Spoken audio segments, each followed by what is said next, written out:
My brother stood in my grandmother's kitchen and told me I was being greedy. Then he filed a lawsuit against me, using our dying mother's savings to pay the attorney. He didn't know that I had spent the last 3 years quietly documenting every lie he had ever told. And I worked in human resources. I knew exactly what to do with paperwork. Before I tell you what happened in that conference room, I need you to understand something. I loved my brother once. I loved him the way you love someone who was your whole world when you were 7 years old and scared of the dark. Marcus was 12 when I was born, and for a little while, he was the best big brother anyone could have asked for.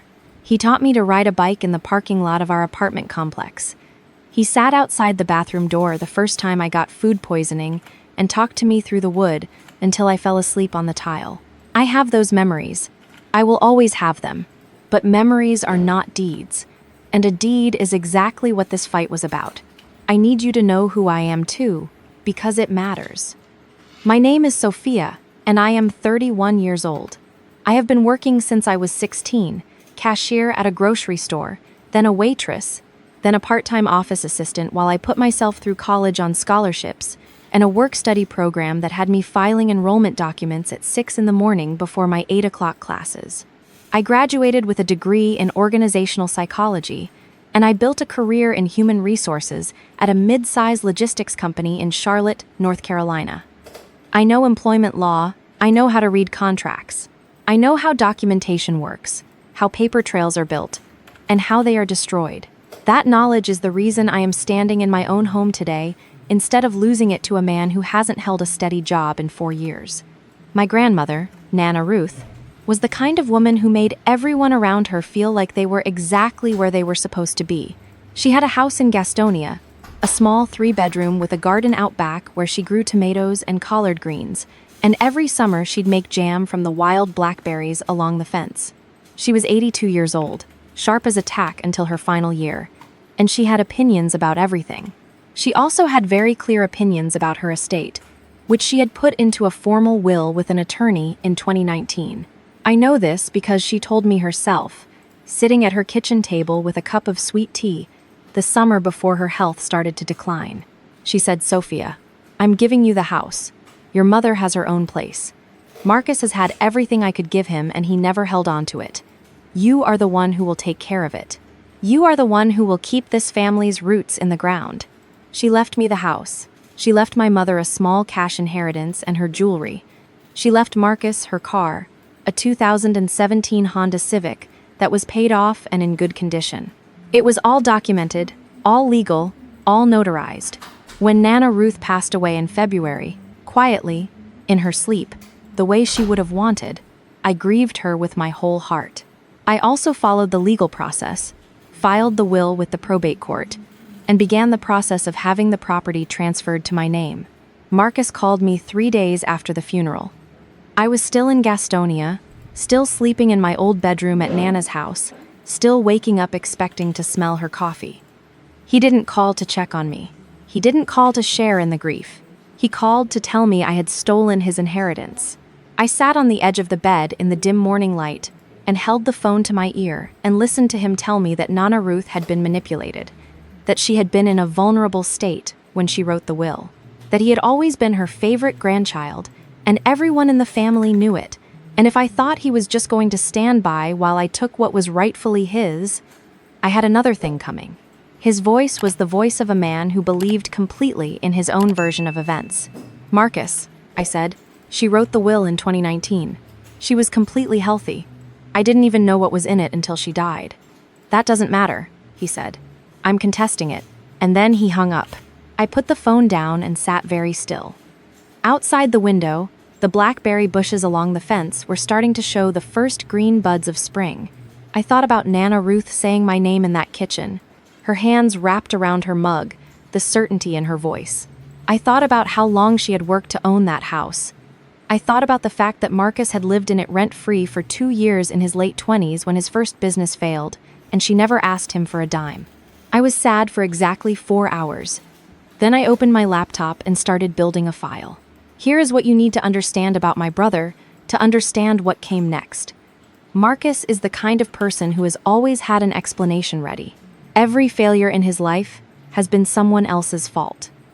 His first business, a restaurant supply company, failed because his partners cheated him. His second venture, an online resale business, collapsed because the market turned.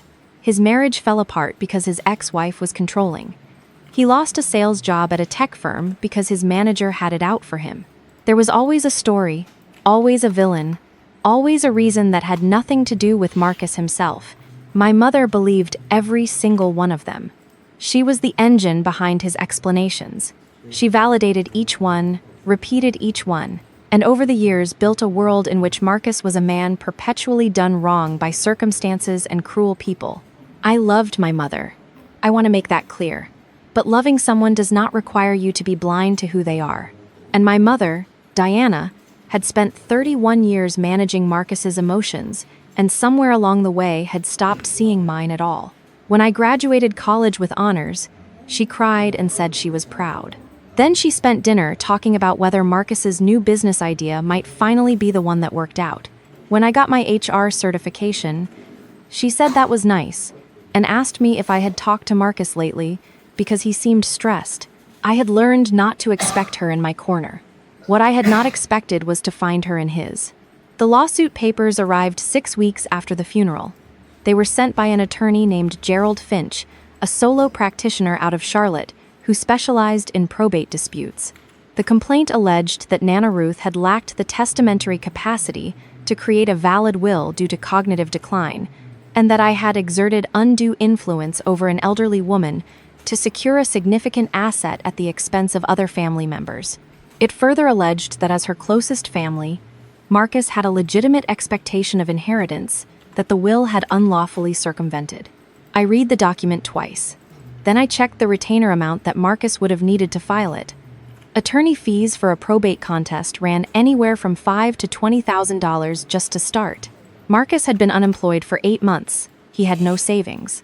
I knew this not from guessing, but from the fact that 6 months earlier, he had called me to borrow $1,500 for his car insurance, and I had sent it to him because he was my brother, and I was foolish enough to think that, and meant something.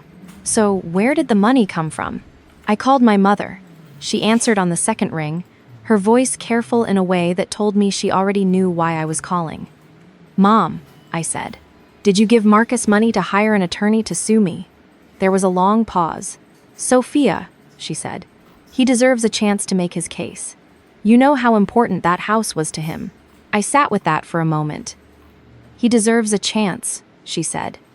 Not, "I know this is hard." Not, "Are you okay?" "He deserves a chance to take your grandmother's house." "I understand," I said quietly. And then I said goodbye and hung up the phone and allowed myself exactly 20 minutes to feel the full weight of that betrayal before I went back to work. Because I had a file, and it was growing.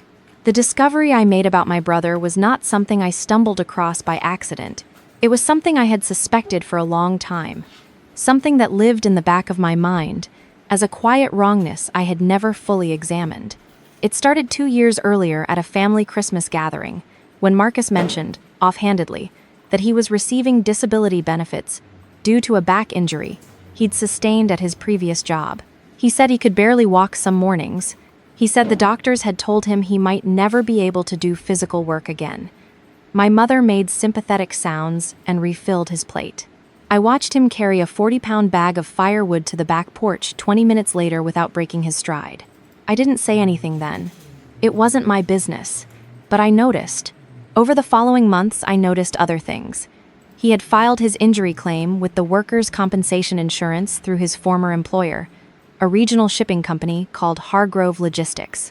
I happened to know about Hargrove Logistics because my own company had briefly considered a partnership with them, and I had done background research. Through that research, I had access to their basic public filings. I found his claim listed in a 2021 court document related to a workers' comp dispute. The injury date listed was March 15th, 2021. A back injury sustained while loading freight. Here is what I also knew. On March 13th, 2021, 2 days before his supposed debilitating injury, Marcus had posted a video on his social media of himself at a recreational softball tournament. He was running bases. he slid into home plate. He was laughing. I saved the video to a private folder on my hard drive and did not look at it again for almost 2 years. But when the lawsuit arrived, I opened that folder, and then I started pulling threads. I want to be precise about what I found, because I think precision matters. I am not someone who operates on assumptions.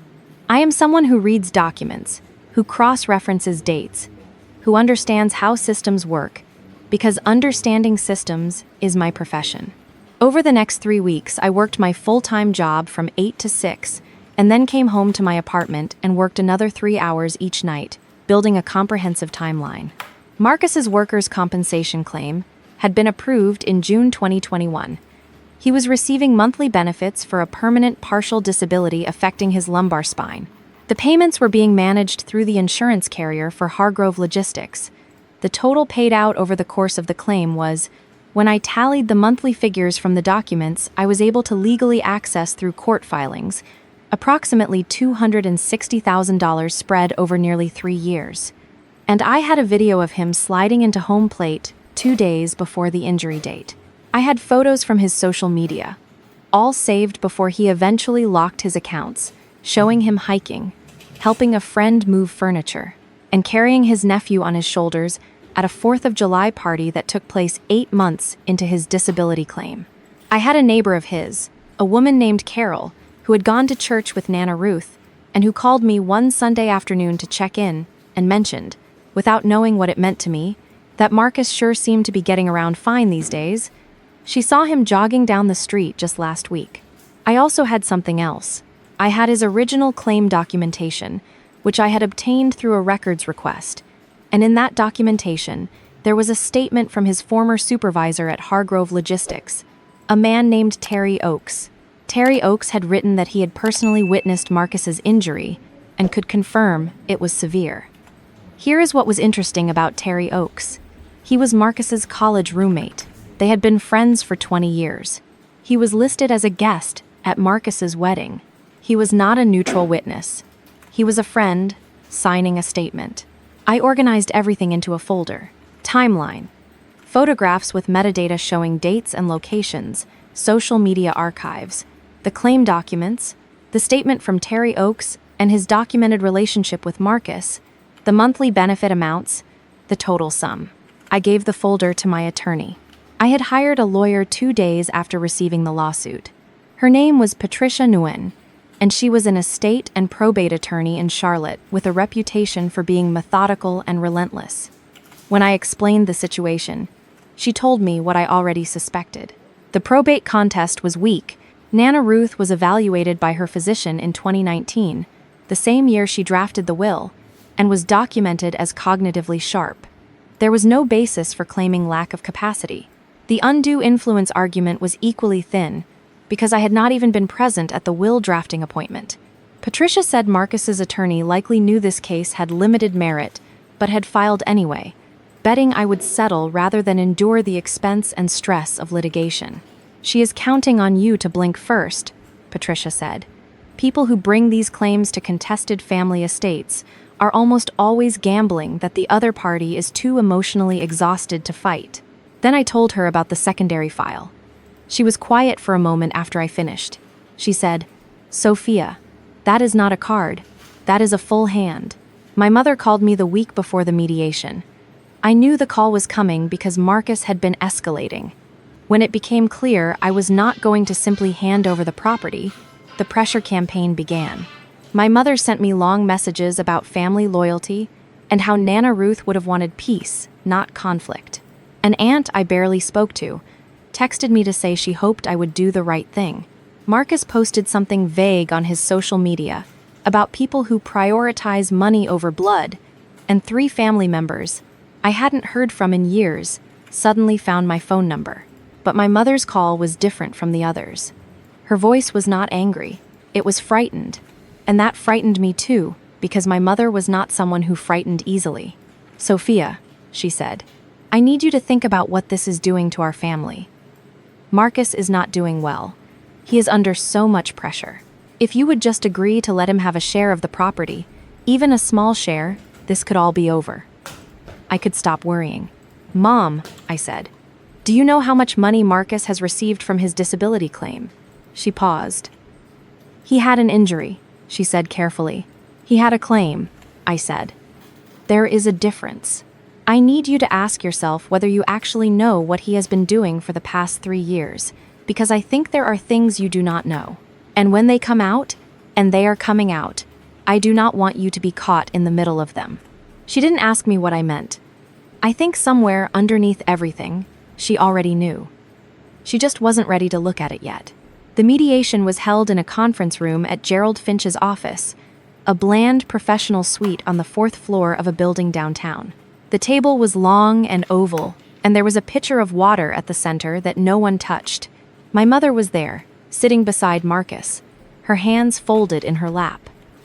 Marcus was dressed in a blazer I recognized as the one he wore to every formal event because it was the only one he owned.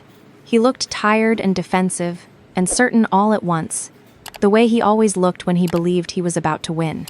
Gerald Finch introduced himself and began the standard opening about the mediation process and how everyone hoped to reach a mutually agreeable resolution.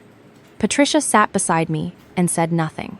I had asked her beforehand if I could be the one to speak when the moment came. She had said yes, but Sophia, keep it cold. No emotion.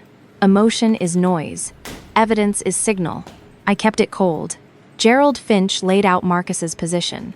The will was the product of a frail, elderly woman's susceptibility to the influence of a granddaughter who had made herself indispensable in her final years. Marcus had been present throughout Nana Ruth's life. He had visited her regularly. He had contributed to her well-being. He had a reasonable expectation that his grandmother's primary asset would not be funneled exclusively to a sibling who had cultivated the relationship with a specific result in mind. He wanted 50% of the property or the cash equivalent of 50% of the assessed value. I waited until Finch finished. I opened my laptop and turned it so that the screen faced the length of the table. I appreciate the summary, Mr. Finch, I said. Before we discuss the property, I want to address something that affects the context of this entire proceeding. Your client has engaged this mediation and his legal contest using funds that I believe are derived in part from a workers' compensation claim that contains material misrepresentations. The room shifted. Marcus's jaw tightened. My mother turned to look at him. I brought up the first document. This is your client's workers' compensation claim filed with Hargrove Logistics' insurance carrier, I said. The claimed injury date is March 15th, 2021. The claim describes a severe lumbar injury that has resulted in permanent partial disability and prevents your client from engaging in physical labor. I clicked to the next screen. This is a video posted publicly to your client's social media account on March 13th, 2021, 2 days before the injury. I pressed play. The room watched Marcus run, slide, laugh. My mother made a sound I will not forget for the rest of my life. It was not a gasp. It was smaller than that. It was the sound of something clicking into place that she had been refusing to click for a very long time. I continued. I have documented 23 separate instances across social media and witness accounts in which your client engaged in vigorous physical activity during the period of his claimed disability. I have the total benefit amount paid over the life of the claim, which comes to approximately $260,000. I have the original claim statement, co-signed by a longtime personal friend of your client, rather than an independent witness. And I have made contact with a former colleague at Hargrove Logistics, who has indicated they would be willing to speak with investigators regarding inconsistencies they observed. Patricia slid a folder across the table toward Gerald Finch. That is a full copy of the documentation, she said pleasantly. Take as much time as you need. Gerald Finch opened the folder. He looked at the first page for several seconds. He turned to Marcus, and something passed between them that I couldn't read from across the table. Whatever it was not good news for my brother. Marcus looked at me. His face was doing something complicated. There was anger in it, obviously. There was always anger when Marcus felt cornered, but there was something underneath the anger that I had not seen there before. Something that looked, strangely, like relief, as if some part of him had been waiting for this for years and had finally been freed from waiting. You can't use that, he said, but his voice had no force behind it. It is all legally obtained documentation, Patricia said. Public records, public social media posts, witness statements. There is nothing privileged here. I looked at Marcus across the table, and I kept my voice exactly level. I am not going to file this with anyone today, I said. That is not why I am here.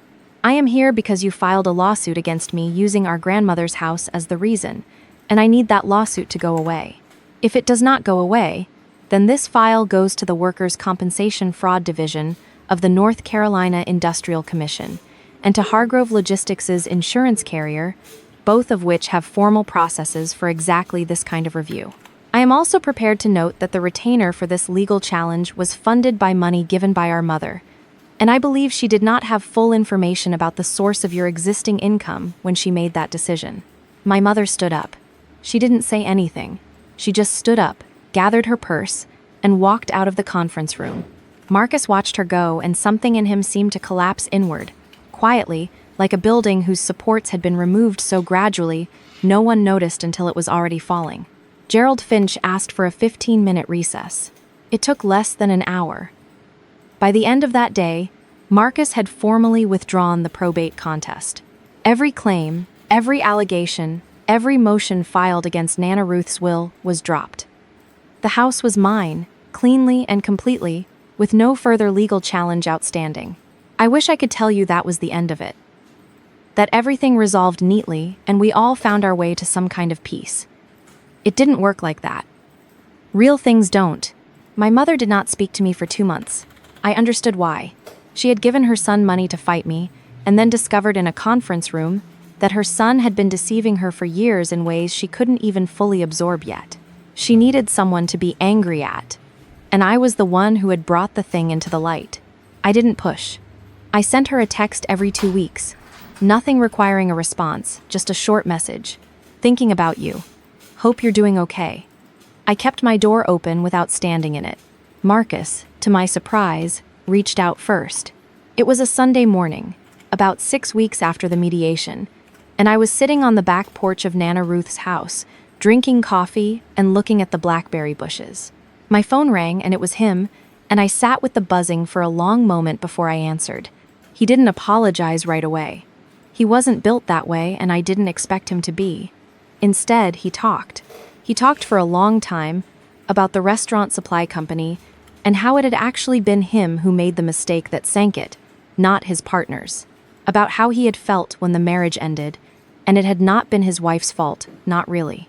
About the day he had filed the injury claim, and how it had started as something he told himself was temporary, and then the money had come in, and it had been so easy, and then it was 3 years later, and he didn't know how to stop. He talked about the lawsuit against me, and how he had known, somewhere under everything, that Nana Ruth had wanted me to have the house. He had known, and he had decided to fight it anyway, because fighting was easier than admitting he was the kind of man who needed his grandmother's house to feel like he was worth something. I listened to all of it. I didn't tell him it was okay, because it wasn't entirely okay. I didn't tell him I forgave him, because I wasn't entirely sure what forgiveness looked like yet for something this large. But I listened, and when he was done I said, "Marcus, you need to talk to an attorney about the claim, not to fight it, to figure out how to come clean. You need to do that before someone else does it for you." He was quiet for a long time. Then he said, "Yeah, I know. I don't know exactly what happened after that. I know that the workers' compensation claim eventually was reviewed. I know that because Patricia received an inquiry about the timeline of our mediation, which is a matter of record.